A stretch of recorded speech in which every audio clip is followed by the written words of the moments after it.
Apache RTR 4V ব্লুর সঙ্গে হোয়াইটের কম্বিনেশন, কন্ডিশনটা একবার দেখিয়ে দাও। ও মাই গড দাদা, মনের মতো গাড়ি, মনের মতো আমার দাম। নিয়ে যেতে হলে আসতে হবে তাড়াতাড়ি। কাছে এসো, কাছে জামতলা নস্কোটের একদম 4V বিশাল ডিমান্ড, প্রচুর বিক্রি হয়।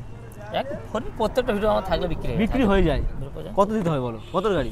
22 শেষের দিকে গাড়ি। কাছে দাদা, মায়া বাড়ো। 22 শেষের দিকে, 2022 শেষ, একদম শেষ। কত দিতে হবে? কত? 75 একটু কমিয়ে দাও, 74 করো, 70 69 করো, 65 65 করে দাও। কি বলছো? ভুলভাল বলছো না তো? না বন্ধুরা আজ দেবে তো? আর 1000 টাকা ডিসকাউন্ট। 64,000 টাকা। হ্যাঁ বস, 64,000 টাকায় অ্যাপাচি RTR 4V 2022 এর শেষের গাড়ি। 2022 এর শেষের গাড়ি। নস্কট অটোমোবাইলস, ব্যানারটা দেখাও। নস্কট অটোমোবাইলস আসবে, জলের দামে গাড়ি নেবে, স্বপ্ন পূরণ করবে। দোকানে টায়ার কোম্পানির টায়ার লাগানো আছে, কোম্পানির টায়ার লাগানো আছে। এবং কন্ডিশন দেখিয়ে দাও। 5000 চলা। আসবে, অবশ্যই করে ভিজিট করবে, স্বপ্ন পূরণ করবে, আর সাবস্ক্রাইব করে ফলো করবে আর শেয়ার করবে।